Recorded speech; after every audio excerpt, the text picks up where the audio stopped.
Bonjour mes amis, j'espère que vous allez bien. Nouvelle vidéo critique à deux. Comment vas-tu mon frère? Ça va, c'est la pêche. Pour cette nouvelle critique, on va vous parler de la toute nouvelle série Netflix sur le biopic de Bernard Tapie, Tapie. Donc tu es prêt? Je suis prêt. Et en deuxième partie de vidéo, on vous parlera de biopic qu'on affectionne tout particulièrement. Donc, c'est parti. Mais c'est quoi ton idée?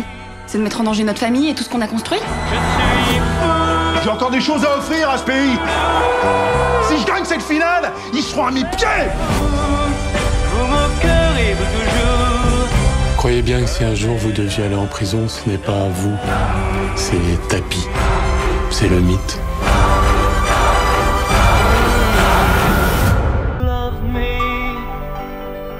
Tapie, la toute nouvelle série Netflix sur le biopic de Bernard Tapie, une série excellente. Alors, tu commences ou je commence? Tu veux commencer? Je commence, ouais. Alors, c'est parti. Alors, cette série, je l'ai carrément dévorée. J'ai trouvé que au niveau de sa réalisation, eh ben, c'est plutôt académique, hein. Moi, je dirais qu'il n'y a pas vraiment de fulgurance, à part quelques mouvements de caméra, surtout dans l'épisode 2, quand il y a cette bagarre dans le bar. Et c'est surtout au niveau de sa photographie, je trouve qu'il y a une reconstitution des années 60, 70, jusque dans les années 80, assez fidèle, aussi bien sur sur le mobilier que sur les petits détails, donc sur les vêtements aussi, qui est assez proche.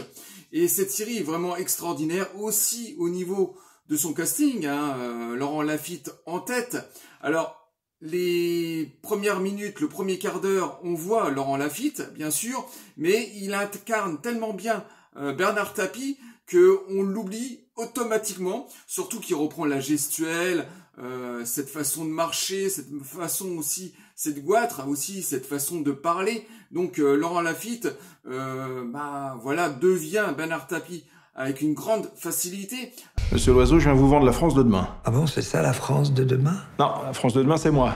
Alors, si je dois reprendre la série depuis le début, depuis le premier épisode, je dirais que le premier épisode, c'est une mise en bouche très intéressante. On revient à la jeunesse de Tapie dans les années 60, avec, voilà, il était issu de classe ouvrière, d'une famille d'ouvriers.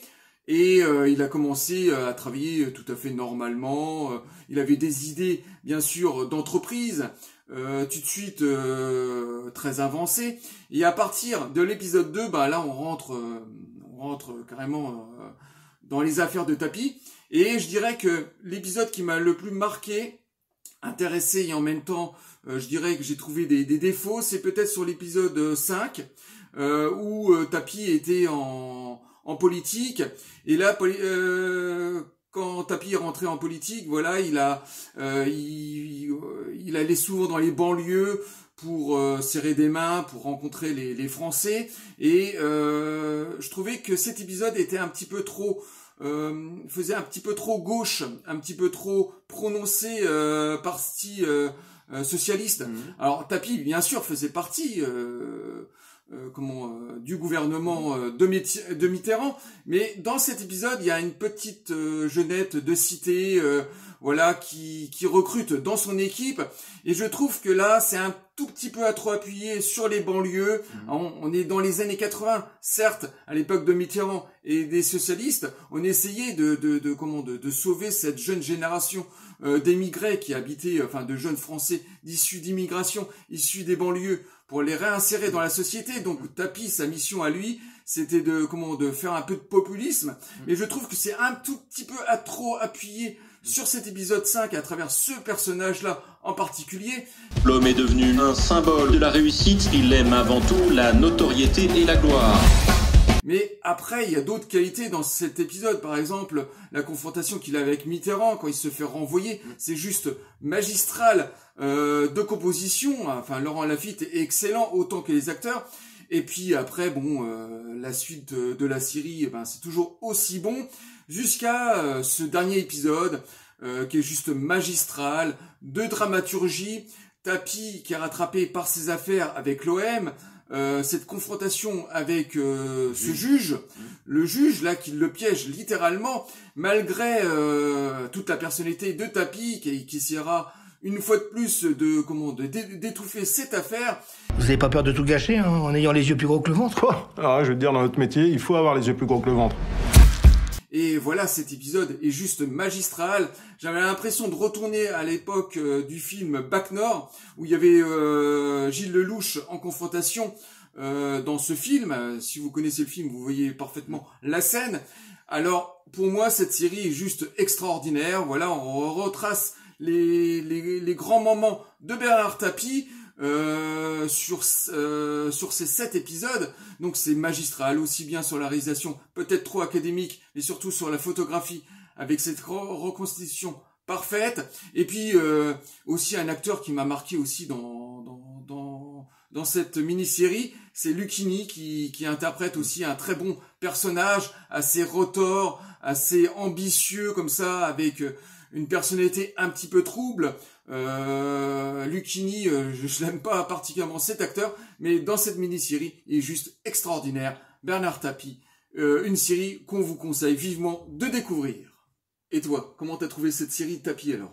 Alors pour moi, c'est une masterclass. J'ai adoré cette série. C'est une excellente série sur la vie de Bernard Tapie. Alors c'est une série qui a été réalisée par Tristan Segala, qui n'est d'autre que le fils de Jacques Segala, qui a bien connu Bernard Tapie.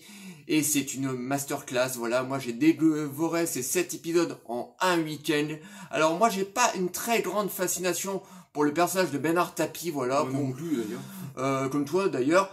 Bernard Tapie pour moi c'était un roublard, un magouilleur, et il y a certains traits de son personnalité qui m'intriguaient, mais sans plus. Et cette série m'a appris un peu plus sur la vie de Bernard Tapie, même si c'est une série très romancée, attention, hein. Tout ce qu'on voit dans les épisodes de cette série n'est pas totalement vrai, voilà, il y a beaucoup de parties romancées, mais une grande partie qui est vraie, mais j'ai adoré cette série. Alors, ce niveau d'endettement, c'est une bombe nucléaire à retardement. On prend l'eau là, mais de tous les côtés. ce personnage est vraiment fascinant, hein. Voilà, c'est un homme qui est mort à peu près à l'âge de 70 ans, mais c'est un homme qui a vécu la vie de 100 hommes, voilà, il est parti de très bas parce que il vient d'une famille prolétaire. Alors attention, prolétaire ce n'est pas un gros mot, hein, voilà, prolétaire, c'est les gens qui viennent de tout en bas, voilà, donc son père était chauffagiste, sa maman était une femme au foyer, donc il vient absolument de rien, et ce mec qui voulait absolument réussir, et surtout par rapport à l'image du père, qui était lui un homme, un ouvrier classique, voilà, qui avait pas des rêves de grandeur, et lui qui voulait absolument se démarquer de l'image de son père et devenir vraiment quelqu'un. Et là on peut facilement être fasciné par la réussite de Bernard Tapie. Petit gars du Vieux-Port contre les petits bourges de la porte d'hôtel, hein, ceux qui ont le pouvoir, soi-disant, qui nous regardent d'en haut, là, comme des mecs. Surtout en début de sa carrière, où là, franchement, le mec, il est prêt à faire n'importe quoi pour pouvoir s'élever dans la société. Par exemple, au début, il rentre en contact avec un homme d'affaires qui est joué par Lucchini, qui est excellent, comme tu disais, vraiment excellent, Lucchini, dans le rôle de cet homme d'affaires. Il en fait pas 3 tonnes, il est vraiment très juste dans son rôle, donc on sent vraiment que l'acteur est très très bien dirigé par le réalisateur. Donc on a Bernard Tapie donc, qui va rentrer en contact avec cet homme d'affaires, et il va le faire devenir un patron de vendeur de télé. Donc au début il va vendre des télés, et on va vite s'apercevoir qu'avec sa gouache, avec sa façon de parler, qu'il arrive à vendre, qu'il pourrait vendre n'importe quoi. Donc au début il est vendeur de télé. Quelque temps après, il va perdre cette boîte parce qu'il va être en désaccord avec le personnage de Lucchini, donc cet homme d'affaires. Donc il va vite rebondir en rencontrant un médecin, parce qu'à un moment dans la série, on a son père qui est issu d'un infarctus. Donc il va avoir l'idée de fabriquer un appareil contre les infarctus. Le mec il est pas du tout dans le milieu médical, et il va avoir l'idée de fabriquer cette machine pour pouvoir rebondir et pour pouvoir se faire de l'argent. Donc on s'aperçoit que le mec il est bourré d'idées et surtout de coucougnasse, quoi, parce qu'il faut avoir des sacrés croconesses pour se lancer dans ce genre de projet. Donc il va se lancer là-dedans. Ensuite il va racheter l'usine Bonder qui était à ce moment-là en plein ils étaient en train de poser le bilan, voilà, une usine, voilà, pour 1 franc symbolique. Donc encore une fois, il a eu coucougnette de faire ça, c'était un des premiers à racheter une usine pour 1 franc symbolique. Ensuite, il va commencer à à rentrer dans la télévision avec sa célèbre émission de télé qu'il a réalisée en plein milieu des années 80. Tout ça c'est bien gentil, mais ça me dit pas comment je deviens président de la République. Et ensuite, ça va être le début de la chute, hein, voilà, il va rentrer en politique, il va rentrer dans un monde qu'il aurait dû jamais entrer, la politique, il va se faire complètement broyer par le système politique. Ensuite, il va racheter l'OM, il va aussi racheter Adidas, qui va faire malheureusement couler assez rapidement. Et ensuite, voilà, ça a été le début de la grande gloire de Bernard Tapie.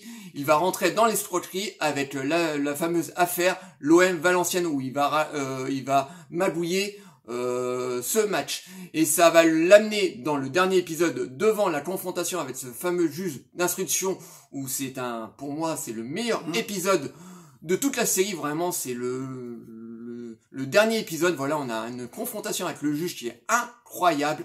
Alors, c'est une série qui est vraiment excellente. Voilà, moi, j'étais complètement fasciné par ce personnage qui était Bernard Tapie, parce que même si moi, j'avais pas une grande sympathie pour ce mec là, voilà, moi je le détestais pas, mais j'étais pas fasciné par ce qu'il était. On peut avouer que quand même que cette série le rehausse, voilà, on s'aperçoit que le mec quand même il avait des sacrés coucougnasses et qui voulait absolument réussir, voilà, avec tout ce qu'il a pu entreprendre, c'est incroyable, hein. David et moi on serait incapables de faire ce qu'il a fait, quoi. Je veux dire, voilà, il faut vraiment en avoir pour faire ce qu'il a fait, quoi. Ah ouais, je suis peut-être un clown, mais au moins ça fait rêver les gens. Tu fais rêver qui, toi? Oh, moi je sais qui je suis. Et la série est vraiment une masterclass, déjà au niveau de sa réalisation. Alors moi, tu dis que c'est très télévisuel, moi je trouve que c'est très très joli visuellement, la photographie est magnifique. La retranscription des époques, que ça soit des années 70, 80 et 90, sont vraiment excellents. Le casting, 3 étoiles. Alors Laurent Lafitte dans le rôle de Bernard Tapie est incroyable. On sent vraiment que le mec, il a pris à bras le corps son personnage. Il a vraiment voulu nous dépeindre un Bernard Tapie, mais de haut vol. Voilà, il est extraordinaire et pourtant il est très grimé. Voilà, très souvent il a des perruques, il a des prothèses pour ressembler à Bernard Tapie, parce que si vous voyez Laurent Lafitte en vrai, il ressemble pas vraiment à Bernard Tapie. Il nous délivre une prestation magistrale. En face, dans le premier épisode, on a donc Lucchini qui joue le rôle de ce patron un petit peu magouilleur, un peu, voilà, avec un caractère un peu ambigu comme ça. Il est excellent. Pour une fois, il en fait pas 3 tonnes, parce que comme David, moi, je suis pas un très grand fan de Lucchini, et là, il est tombement incroyable, parce qu'on sent vraiment que les acteurs derrière sont très très bien dirigés, donc il est excellent. Je vais raconter une histoire très drôle. L'histoire d'un petit gars de banlieue qui se prenait pour un grand révolutionnaire.